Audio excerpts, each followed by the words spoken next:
Evangelho de Jesus Cristo, segundo escreveu Mateus, no capítulo 7, Mateus capítulo 7, versículo 1 em diante. Mateus 7, versículo 1 até o versículo de número 6. Todos encontraram?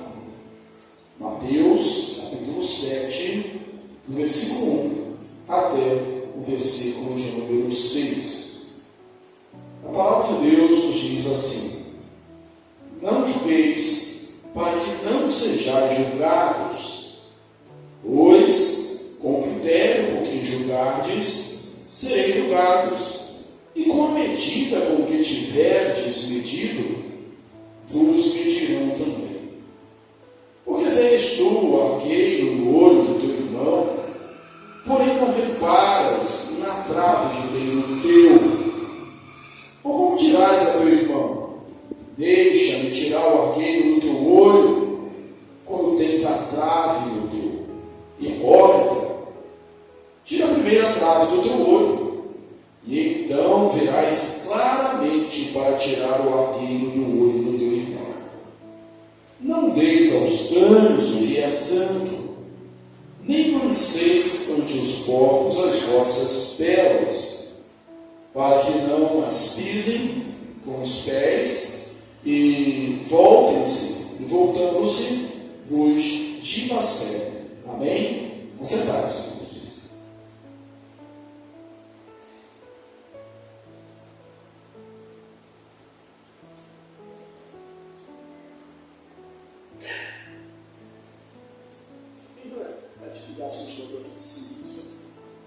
Senão, podemos pausa. Obrigado. Irmãos, nós estamos falando sobre o Sermão do Monte, mais esplêndido, mais belo sermão, mensagem exposta por Jesus, que vai do capítulo 5 até o capítulo 7. Chegamos hoje no capítulo 7, que vai falar sobre o julgamento. Não julgueis, ele começa assim: para que não sejais julgados, porque a medida com que julgares, vos julgarão também. Mas o fato, irmãos, é que nós estamos julgando o tempo todo. Nós precisamos julgar, nós precisamos escolher o tempo todo. Em cada momento nós julgamos. Escolher é um ato de julgamento também. Mas em que sentido Jesus está dizendo para que nós não julguemos? Esse é um texto que, por vezes, é mal interpretado. Muito conhecido. Toda vez que há uma palavra de condenação, uma crítica a alguém, logo se levanta uma pessoa e diz assim: olha, não julgueis, para que não sejais julgados. E esse versículo vem assim à mente de uma forma muito rápida. Todo mundo sabe de cor, especialmente quando é para a sua própria defesa. Nós não devemos julgar, não julgueis para que não seja julgado. Está julgando, hein? Não pode julgar. Mas o fato é que nós julgamos, precisamos julgar o tempo todo. Inclusive, uma das marcas da igreja é o fiel exercício da disciplina. Uma das marcas da igreja verdadeira. Eu vou dizer logo de início o que Jesus não está dizendo para não devemos julgar de forma alguma. Mesmo porque na sequência do texto nós somos chamados a algum tipo de julgamento. Quer ver? Lá no versículo 13 ao versículo 14, Jesus vai falar de duas estradas e que a gente tem que escolher a estrada que conduz ao reino de Deus. Para isso a gente precisa julgar. Na sequência, ele vai nos alertar sobre os falsos profetas. Para a gente se acautelar do falso profeta, a gente tem que saber julgar o que é certo e o que é errado. Porque senão a gente ouviria as pessoas falando todos os tipos de heresias na igreja, falando todas as besteiras que fossem, nós não podemos julgar. Então, não é isso, porque Jesus mesmo está dizendo que a gente tinha que se acautelar com os falsos profetas. Então, julgar é necessário. Paulo diz lá em Tiago, Tessalonicenses, 1 aos Tessalonicenses, ele nos orienta, julgar em todas as coisas, retende o que é bom. Mas há um tipo de julgamento que realmente nós não podemos ou não devemos fazer. Existem muitos motivos para nós não julgarmos. E o interessante é que nós corremos, nós nos apressamos ao julgamento. E existem algumas situações que nós temos que julgar. Nós estamos na posição de julgar. Mas existem algumas situações que nós não somos chamados a isso. Eu vou mudar aqui julgamento para emitir uma opinião. Especialmente com a questão aí das redes sociais, todo mundo acha que tem que julgar todas as coisas, toda hora tem que dar uma opinião. Você é obrigado a dar a sua opinião ali. Se você concorda ou não concorda. Aquilo não faz parte da sua vida, não faz parte da sua história, não é a sua área, não é a sua especialidade. Você não tem que julgar aquilo ali. Mas nós sentimos uma ânsia, uma vontade de proferir algum tipo de julgamento e por vezes fazemos de forma errada, de forma equivocada, de forma apressada. Aqui no texto a gente vai ver que existe um julgamento devido e um julgamento indevido. Nós não devemos nos apressar em julgar, mesmo porque nós somos falhos. Nós erramos. Nós não temos conhecimento total dos fatos, nem das pessoas. Você concorda? Não temos conhecimento total dos fatos, nem das pessoas. É comum, até especialmente na administração pública, ou mesmo no direito, a gente oferecer o contraditório, ampla defesa e o contraditório. Quer dizer, a pessoa tem que ter o direito de se defender, ou seja, de expor ali o seu lado. E às vezes a gente não dá nem essa oportunidade. Nós temos alguns princípios bíblicos, se nós usarmos, certamente nós vamos evitar alguns erros. Um deles é, quando o seu irmão pecar contra você, o que você faz? Você vai e repreende o seu irmão em particular. Mesmo porque ali as coisas podem se esclarecer. Então, colocar, como o pessoal diz, na frente do ventilador, todas as coisas, e espalhar o mal, espalhar a contenda. Existe a possibilidade de julgarmos errado, mesmo com boas intenções. Quantas vezes um artista, um cantor, ele no início da sua carreira, algum crítico, alguém especialista na área, disse: olha, não vai dar em nada. Disse: não tem dom para coisa nenhuma, não dá certo. E esse artista, ou esse cantor, ele vai e surpreende. Por que ele surpreende? Porque o julgamento ali foi errado. Porque nós não sabemos todas as coisas. Nós falhamos. Até mesmo quando nós estamos avaliando os pastores, os presbíteros, um candidato ao ministério sagrado, a gente vai falar assim: poxa, isso não vai dar um bom pastor, não. Melhor parar por aqui. E de repente a gente se equivoca. Lá na frente ele vai ser um excelente pastor, um grande líder. Então a gente deveria refrear os nossos julgamentos, especialmente porque nós não somos donos da verdade, nós não conhecemos, não sabemos todas as coisas. Outra coisa, o princípio da palavra de Deus, é que Jesus repreende os fariseus, os escribas, chamando-os de hipócritas, porque eles condenam o erro que eles mesmos cometem. Quando o texto nos fala isso, porque você comete, você julga no próximo aquilo que você mesmo comete. Por isso que a expressão de hipócrita. Então você está falando uma coisa, mas você não faz. Mas é muito comum no nosso país, todo mundo ama futebol. Quantas pessoas amam futebol? E aí tem os críticos de futebol. Todo mundo se acha no direito de fazer: já perdeu esse gol feito, e televisão de jogo, etc. Segunda-feira sempre tem aquele botasse essas mesmas pessoas lá no campo para jogar, né, seria uma grande comédia, um grande desastre. Mas criticar é muito fácil. Fazer é um pouco mais difícil.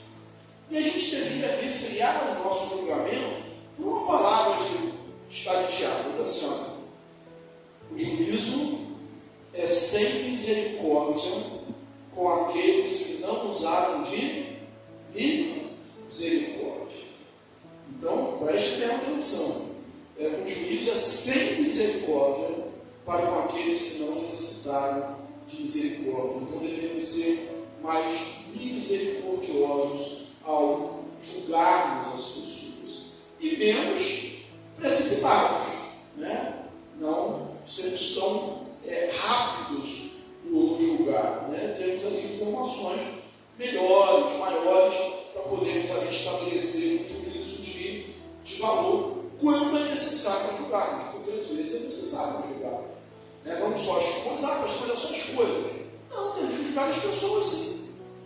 Se eu tenho alguém, um relacionamento que me faz mal, eu vou ter que julgar isso, eu tenho que me afastar dessa pessoa. Né? Se eu tenho uma pessoa que engana, eu vou ser enganado a vida toda, o tempo todo. É necessário estabelecer um juízo, sim. Agora, é bom lembrar que nós também seremos julgados. Igual uma regra de ouro da Bíblia, que Jesus ensinou. Como você quer que os homens os façam, façais também a ele. Você gostaria de poder se expor, de poder se defender, de poder mostrar o seu lado da história? Gostaria? Todos gostaríamos. Antes de sermos defamados, sermos caluniados. Aliás, sempre Jesus está falando de mandamentos. O mandamento, lá nos 10 mandamentos, vai dizer assim: não levantar falso testemunho contra o seu próximo. Então, veja a verdade. Faz aquela checagem, averigua antes. Você gostaria de, quando você cometesse um erro, é certo que você comete, é certo que eu cometo, que as pessoas fossem misericordiosas de julgar? Você gostaria? Lógico que gostaria. Então, seja ou haja da mesma forma. Não julgueis para que não sejais julgados. Pois com que critério que julgardes, sereis julgados. E com a medida que tivermos medido, vos medirão também. Então, o que Jesus condena não é o julgar quando necessário, é a hipocrisia. Ele vai dizer aqui de maneira muito clara, no versículo 5, hipócrita.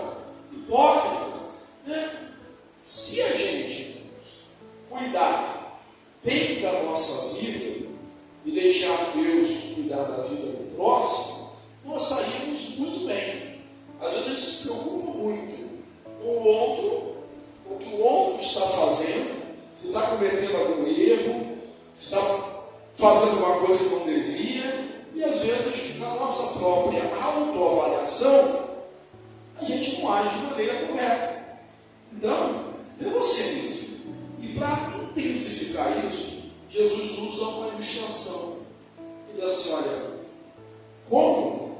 Porque vês tu o arqueiro no olho do teu irmão e não reparas as traves que tem no teu? Aqui Jesus ele usa uma linguagem hiperbólica, é um exagero, é uma coisa assim que é para ter graça, porque você consegue imaginar alguém com um cisco no olho, né? Esse arqueiro aqui, quando está serrando a madeira, sabe aquele pozinho, aquele pozinho da madeira, é um ciscozinho, é uma farpazinha. Então você pode imaginar alguém com uma farpa no olho. Agora, uma trave, o que é uma trave?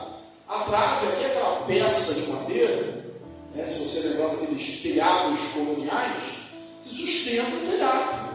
Né, está atravessado ali, sustentando o telhado. Você não consegue imaginar alguém com uma trave no olho. Não dá nem para imaginar. E a gente está falando, você compara o arqueiro, o ciscozinho, né, aquele pequeno no olho do seu irmão, e não repara a trave que está no seu. Bem, todos nós sabemos como é incômodo um cisco no olho. Já teve um cisco no olho? Eu lembro na criança, só fazia mais isso, né? Olha aqui, aí a gente já sopra. Sopra aqui. E não saiu ainda. Porque você é pequenininho, às vezes você não vê, não dá, mas é difícil. Mas tem um detalhe. Normalmente, pelo menos quando eu era criança, eu só fazia muito isso, um ajudava o outro a tirar o cisco do olho, ajudava. É algum pecado tentar tirar o cisco do olho do irmão? Não é pecado tentar tirar o cisco do olho do irmão. Não é pecado ajudar o irmão no processo de santificação. Não é errado orientar, nós somos chamados a orientar. Nós somos chamados a nos aconselharmos mutuamente, a exortarmos mutuamente. É um princípio da palavra de Deus. E o cisco incomoda. Ou uma farpazinha. Às vezes acaba com a gente, né? Tem uma farpazinha no dedo. Se você, a farpa, você mostra para o outro não consegue nem ver. Mas está incomodando, tá? Isso no geral o que acontece? Inflama, fica doendo, piora. Tem que tirar a farpa pequenininha, você tira a farpa. E é bom ter ajuda para isso. Agora ele está dizendo, olha, você primeiro vai e tira a carga que está no seu. Resolve o problema que está no seu. A questão das medidas, dos pesos e medidas. Você julga um pecado no outro e você está cometendo esse mesmo pecado. Isso é algo típico do ser humano. É típico do ser humano. Porque a gente precisa de atenção e existem situações, talvez você se identifique com isso, né? Quer na sua vida, quer na vida de outra pessoa, que a pessoa critica terceiro, para quê? Para abafar o seu problema, né? Então, você mete um alho ali no outro, critica, porque enquanto você está rebaixando o outro, você está ficando ali numa situação mais confortável, você está crescendo porque o outro está caindo. Isso não é uma coisa saudável, mas é o que acontece muito. Vai, tira primeiro a trave que está no teu olho. E aí, uma pergunta para aplicação pessoal. Sabe que tem alguma trave no seu olho? O que seria a trave no seu olho hoje? Só falando aqui de pecado, de erros. Qual a trave que está no seu olho? Que você precisa tirar. E Jesus está chamando você para ser bênção. Que você tirando essa trave, você vai poder ver segundo o texto perfeitamente, claramente. E você vai poder tirar a trave, o cisco que está no olho do seu olho. Há uns textos que são similares a esse, como por exemplo, né, se um cego guiar outro cego, os dois vão cair. Os fariseus por vezes assim, eles falavam, mas não viviam. Eles eram religiosos, mas não tinham vida com Deus. E eram os mestres. E a gente só falou, olha, quem tem a trave no olho tentando tirar o cisco de alguém, ajudar, isso não vai dar certo. Talvez vai arrancar o olho junto com o cisco. Tem aquela história que o pessoal fala, joga água fora com o bebê dentro. Não tem um negócio que o pessoal fala assim? Então, não joga água suja com o bebê dentro, não. Tira o bebê dentro primeiro. Não é para arrancar o olho, é para tirar o cisco. Mas se você não está vendo, está com a trava no seu olho, como você vai fazer isso? Então, hipócrita, tira primeiro a trave que está no teu olho, e aí você vai ver perfeitamente para tirar o arqueiro que está no olho do seu irmão. Sabe o que é isso, irmãos? É uma autocrítica, é uma autoavaliação, é ver você mesmo, é enxergar você mesmo. A gente não precisa ficar na defensiva, e toda vez que alguém proferir um julgamento, a gente fica com esse versículo aqui como uma defesa. Não julgar, a gente não pode julgar, e não pode ficar de forma, não, sabemos. Discernimento é bíblico, julgar o certo e o errado, entre o santo e o profano, identificar o falso profeta, tirar do nosso meio aqueles que são errados. Isso é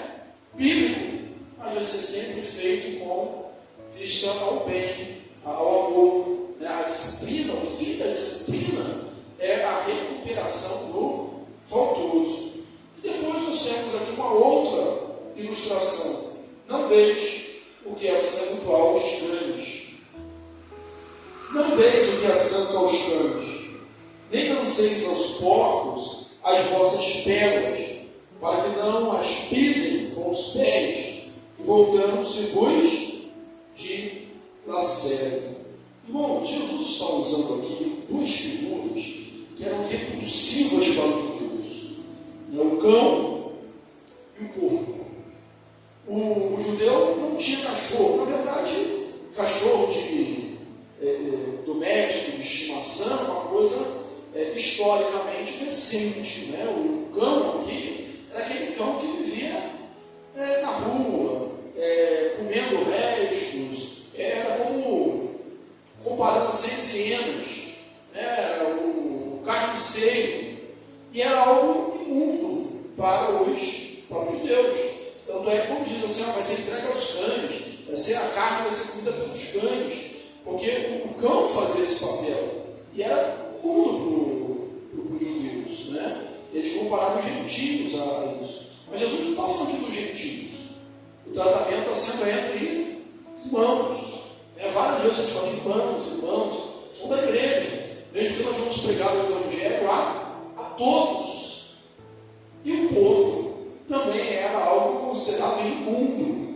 E aí ele vem falando: não deis o que é santo aos cães, nem aos porcos as vossas pérolas. No hebraico, na poesia, na poética hebraica, havia um paralelismo. Eu já tenho falado sobre isso aqui algumas vezes.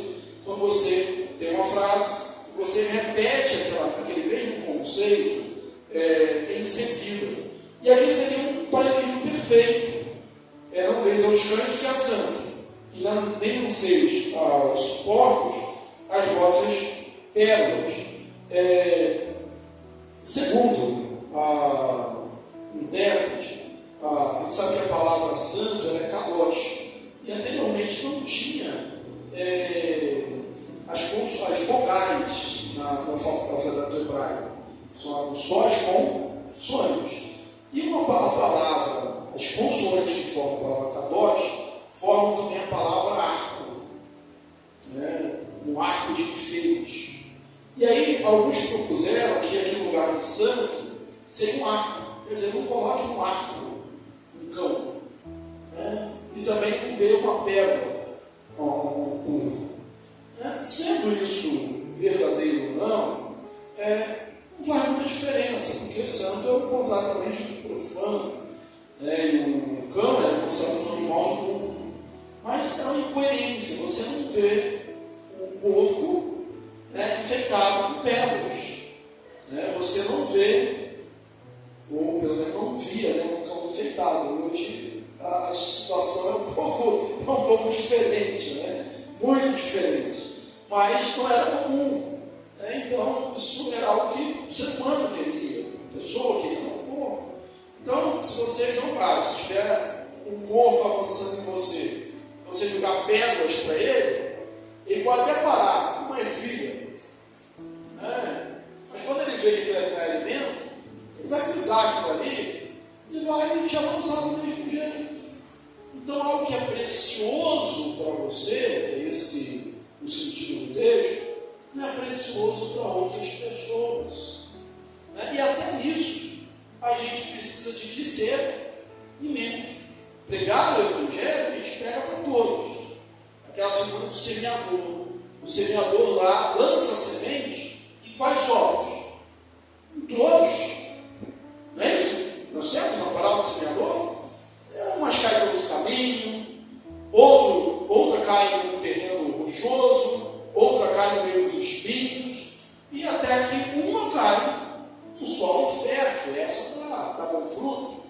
Mas ele lança a semente. A função do semeador não é jogar o solo, é lançar a semente.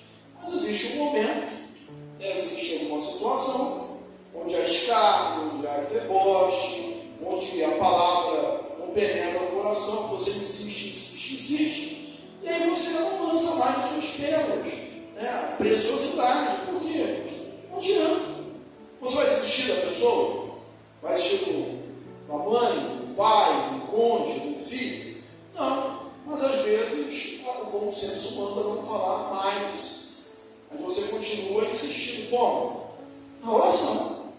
Você continua orando, continua pedindo a Deus, continua falando, pregando, até que um dia a vida da pessoa seja transformada. Essa palavra está dentro do nosso coração. Que nós tenhamos uma medida para nós mesmos, uma medida para o nosso próximo. Que a hipocrisia, aquele teatro religioso, esteja longe da nossa vida. Nós não somos chamados para andarmos com máscaras. Nós somos chamados para andarmos de forma sincera, transparente. Nós precisamos sim tirar. O mundo precisa. O seu irmão precisa que você tire a trave do seu. O mundo precisa de uma igreja santa, de uma igreja relevante, de uma igreja pura, para que auxilie a tirar a venda, o cisco que está no olho das pessoas. Então, façamos essa introspecção e tiremos todo o pecado, todo o fardo, tudo aquilo que atrapalha a nossa vida, a nossa comunhão com Deus. E através do exemplo, especialmente, nós possamos conquistar. Conta-se uma história de um grupo de jovens que estavam num retiro, num congresso, e conversando sobre o evangelismo. Esses jovens eram em vários países, conversando sobre o evangelismo, as perspectivas do evangelismo e como fazer para alcançar as pessoas. O grupo de jovens estava falando sobre várias coisas. Lá na igreja a gente estuda folheto, na nossa igreja a gente faz campanha de evangelismo, na nossa igreja a gente se esforça e paga por conta de rádio, e cada um falando algumas coisas de como ganhar as pessoas. Todas válidas, nós sabemos. E tinha um africano, um canto, e você no seu país? Como vocês fazem quando vocês querem conquistar as pessoas? E a gente não distribui folheto, a gente não tem programa de rádio, a gente não faz campanha. Quando a gente sabe de uma aldeia que é pagã, que não tem Jesus, a gente pega uma ou duas famílias cristãs e põe morando lá. E essa aldeia vê como é a vida dessa família crente. E logo eles mesmos querem se tornar crentes. E quando eu li essa história, eu falei, isso é testemunho. Ganhar mesmo sem palavras. A gente põe lá duas famílias crentes, duas famílias crentes. E aquelas pessoas começam a ver como é diferente a vida daquelas pessoas e querem conhecer o seu Deus, querem saber do seu Deus. Então, testemunho. A igreja, o mundo precisa de uma igreja assim. Meu irmão, o seu cônjuge, minha irmã, o seu cônjuge, o seu esposo, a sua esposa, precisa de você centrado nos olhos. O seu filho precisa de você centrado nos olhos. O seu irmão precisa de você centrado nos olhos. O seu professor na escola, na faculdade, precisa de você centrado nos olhos. O seu chefe precisa de você no trabalho, centrado nos olhos. Os seus vizinhos precisam de você centrado nos olhos. O mundo precisa de você vendo perfeitamente. Precisa de você santo. Para você poder tirar o cisco dos seus olhos. Eu lembro que essa linguagem de Jesus é uma linguagem hiperbólica, né? Exagerada. Exagerada para quê? Para chamar a atenção. As piadas, as alegorias são exageradas, são estereótipos. É para chamar a atenção. Você pode estar lá assim, dizendo, poxa, mas o meu pecado, o meu problema, não chega, pastor, você é assim uma trave. Bom, imaginando que aqui é uma linguagem hiperbólica. Tira o problema que está te atrapalhando, que está impedindo a sua comunhão com Deus, que está impedindo a sua visão. Aí você vai ver perfeitamente. Quando você chegar lá e ajudar o seu irmão, tirar o cisco do muro, aí você vai poder julgar, mas não julgar como crítico, como alguém que quer pisar no outro, mas você vai julgar como aquele que está sendo um instrumento de bênção, que ajuda a discernir entre o mal e o bem. Que Deus abençoe ricamente. Vamos colocar de pé?